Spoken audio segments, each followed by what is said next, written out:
Welcome, ladies and gentlemen, boys and girls, to the Daily Recap. What is February 9th, 2018? I had to clarify that right there. Break CPK here, of course, and we got some stuff to go over, including pretty much going to be a lot of results here today. Not the longest Daily Recap, at least it shouldn't be. Depends how long I ramble on for. So, without further ado, let's jump into it. The Dota 2 Asian Championships. Of course, the qualifiers once again have been taking place throughout this week. We're starting to now get a much clearer picture as far as who's going to be advancing on to the main event, that is. Starting with China right here. Again, you had the two teams initially coming out of the group stages. So the Chinese region, they were a bit different format than the other regions. They not only had 12 teams, but they did a two-group stage portion of the event where it was like a round robin. The top team in each group advanced on to the main event. And then they had a playoff stage for the other teams, where then the top team from that would also advance on. So yeah, it's going to be 5 Chinese teams in total, as 2 more were invited on top of it all. But again, this is the Dota 2 Asia Championships after all, and they notoriously have history involving a lot of Chinese teams specifically. So understandable. It is going to be a 16-team tournament major in the end. So I don't think it's that ludicrous by any means, and it's going to be a great competition when it does eventually take place. But anyways, as far as the Chinese region is concerned, VGJ Thunder, as I predicted, if I might add, they took it all in the end. They had to get over LFY in the grand finals. LFY defeated Big God 2-1. Again, LFY also running with their newer roster as of recently right here, includes Ohio making his debut with the team, joining with the ranks of Afu here, as far as another Malaysian player on the squad. So, getting to the grand finals, but again, coming up short, 3-0 in favor of VGJ Thunder in those grand finals, all about 30 minutes, 25 minutes or so within that series. So, but again, VGJ Thunder, yet another Chinese team that's just looking pretty good as of late, so not too surprised to see them. So yeah, VGJ Thunder, then you also had LGD Gaming as well as Keen Gaming qualifying out of the group. So they join what's Newbie as well as Vici Gaming, and Invictus Gaming. So actually, there's going to be 6 teams out of China. Okay, so now we're starting to get a little, 5 was one thing, but 6, all right, so 6 Chinese teams going to the event. Don't know how I feel about that anymore, but no, it's still, I still think it's fine. Again, it's for these they are third-party events still in the end, and yes, they're towards the Dota 2 Pro Circuit points, but being 16 teams, of course, I think it's fine. If this was like a 12-team tournament, or especially an 8-team tournament, which technically couldn't happen because, again, according to the rules, you have to have at least one team from each of the regions, be it qualifiers, but you get my point. It's 6 out of 16 teams out of China. Okay, maybe that's the limit. Maybe any more than that would be a little bit too extreme. But 10 other teams still from all other regions of the world. Again, only 4 spots get points in the end. I still think the deserving teams will, of course, qualify and get not qualify, but get those points when it's all said and done. All right, moving on without the region, Southeast Asia. We do one team, GESC, qualifying originally. Now we need to find the other one. TNC did defeat Fnatic 2-1 to qualify to Southeast Asia. This was the one, again, I did not predict correctly. I did think Fnatic was going to make it ultimately, but TNC, again, with this newer roster, trying things out. Kuku now playing the 5. They picked up Armel as their new mid player. Seems like things meshing together, and they qualify with this new roster for a major tournament. So congratulations to TNC. They joined GESC out of Southeast Asia in the European region. This just wrapped up literally like 30 minutes before I went live here to record this daily recap. OG defeating the Final Tribe 2-0 in the grand final. So OG will be representing Europe out of the qualifiers. They join up with Secret and Liquid, of course, the invited teams, understandably. So 3 teams out of the European region ultimately going to the event. But you look at how it played out even further. The Final Tribe had to defeat Alliance 2-0 to actually even get to the grand finals. That was a little bit of a surprise to me. Now, the Final Tribe, when you look at their roster, maybe a little more understandable. This is, former Alliance players themselves, of course, and really old-school Han players. In fact, Nox, he's one that many people might not know just yet, but he was a pretty notorious, known as one of the better farming carries in Heroes of Newerth competitive history, frankly. He was known just for farm, and taking care of business when it came to that, and thus carrying the game as a result. So, excited to see him essentially kind of making his bit of a debut on the big scene here. Again, they came up short, but getting to the finals of a qualifier for a major tournament, that in itself definitely means something. when it comes down to it. Now, Alliance, I don't think it's a disappointing result for them either. Again, this is their first event playing together and getting third place essentially in these qualifiers. I still think they could be overall happy with that, but it still stings, I'm sure, knowing that they were so close to getting to said major in itself. But there is hope. There is hope for Alliance as well. But yeah, the European region, some more teams to start looking out for. Moving forward here in South America, we do have our grand final still yet to play, and that's going to be happening later tonight, actually, as SG Esports versus Pain Gaming will be taking place. Now, again, I predicted Pain Gaming from really the very beginning. However, as you may notice here in the winter finals, SG did defeat Pain Gaming 2-1, actually, in that best of 3. So they're going to rematch again tonight in another best of 3. And look at that. Wow. Those are some very long games. 49 minutes, 57 minutes, and 59 minutes it took in that series. So a hell of a series there, but SG Esports taking it. This is going to be a fun grand finals. It's not often I find myself really curious what's happening in the South American region, not going to lie, but I may check out that series later on tonight, at least chime in to see how it's playing out, because, again, Pain Gaming especially, they were impressive to watch at WSG and SG Esports. Arguably the next best team, or it's really just these top two in South America, definitely on the top of the tier list, in my opinion. So we'll see which one gets to advance on to the major that is. And now North America also wrapping up last night, and I had the opportunity to cast both of the qualifying matches. I casted most of the NA region in general here for the DAC Qualifiers, and as expected, it was a great event. First off, Evil Geniuses defeated Complexity to claim the first spot. Again, 2 teams, though, qualifying out of NA, as none of the teams were invited initially.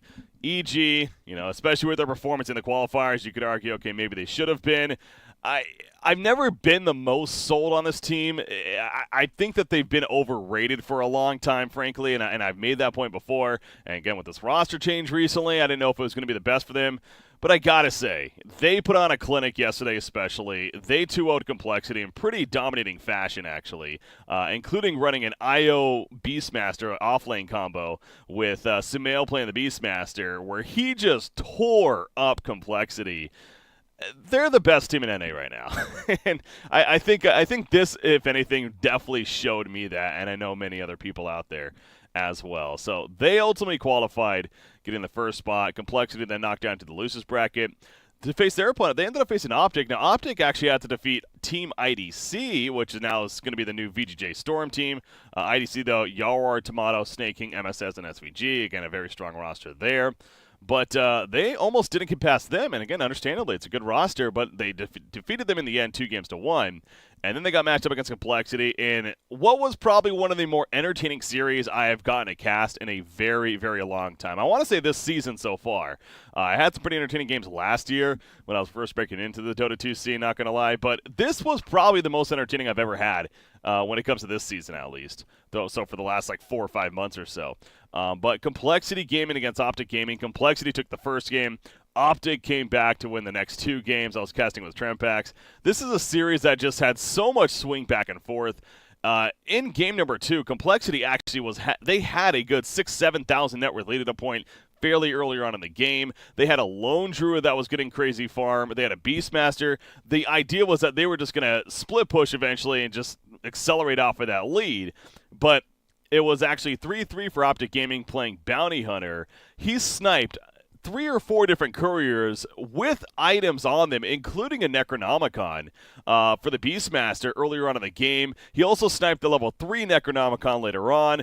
He was sniping these items. I believe he also sniped what eventually would have been the BKB finish for the Shadow Fiend. It was crazy how much work this Bounty Hunter was doing to slow down the game enough to buy time for Optic Gaming to get back into it, which then ultimately led them to a victory in Game 2, and then they won Game 3. In the end as well. And again, they played very well. Props to Optic Gaming for their play in this series, no doubt. So they won 2-1, so they also qualify with Evil Geniuses. The Green Walls going to China.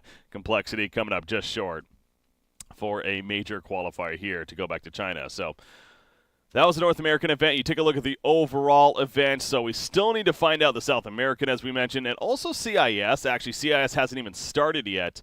I believe a part of this is because the Dream League qualifies for CIS are actually going on right now, which we can now jump into. As far as these qualifiers, though, real quickly, they do start tomorrow, it looks like. So come tomorrow, the CIS qualifiers will begin, and then we can start seeing how that shapes up, and then ultimately that'll be it wrapping up for the DAC qualifiers. Dream League kicking off the CIS qualifiers.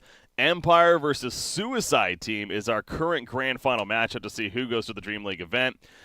How about that? Empire versus Suicide Team. Empire, not so surprising, but Suicide Team, the open qualifier squad. Again, they got a couple of noticeable players, BZZ and Shashlo.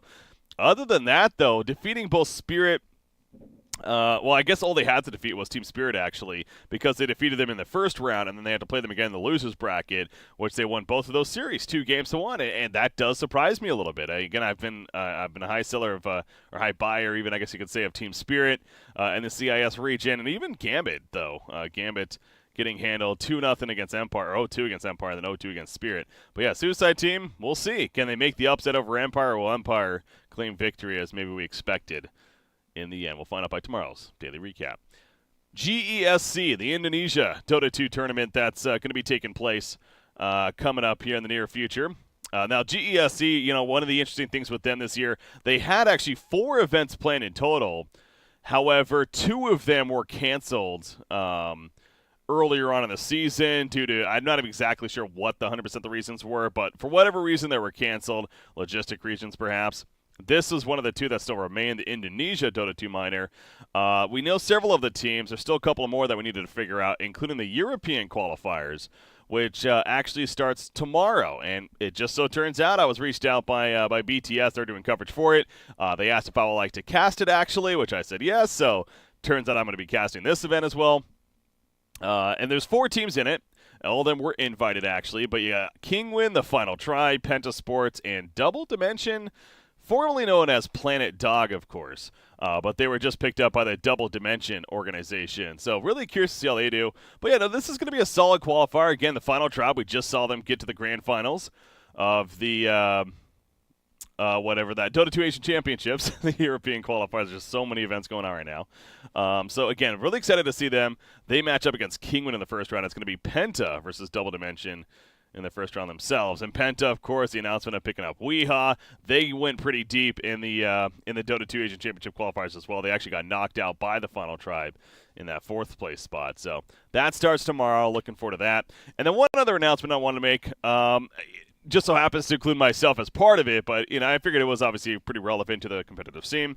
Once again, Epicenter putting on a caster competition, and they officially announced the 5 finalists, I guess you could say, that are advancing on to the next stage, which means we're going to be casting the regional qualifiers now, or that's set to happen.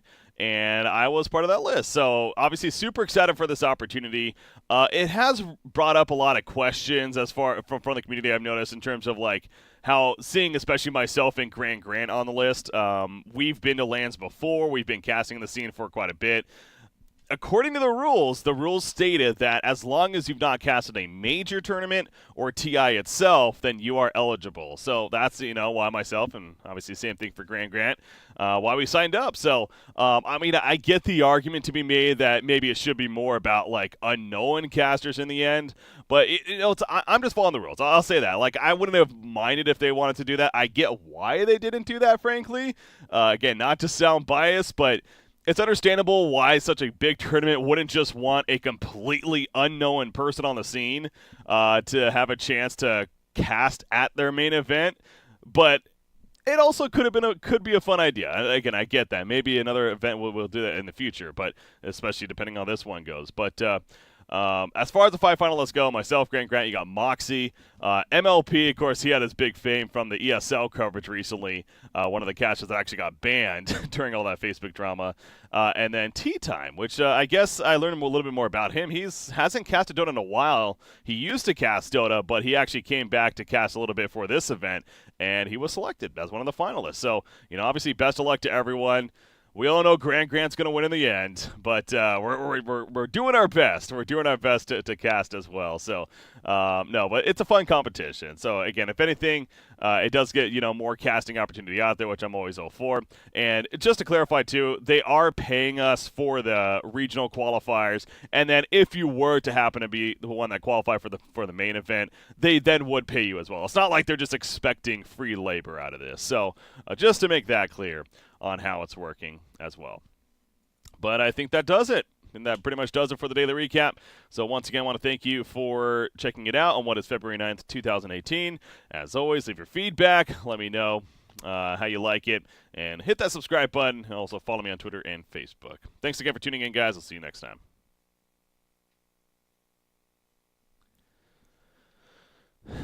Okay.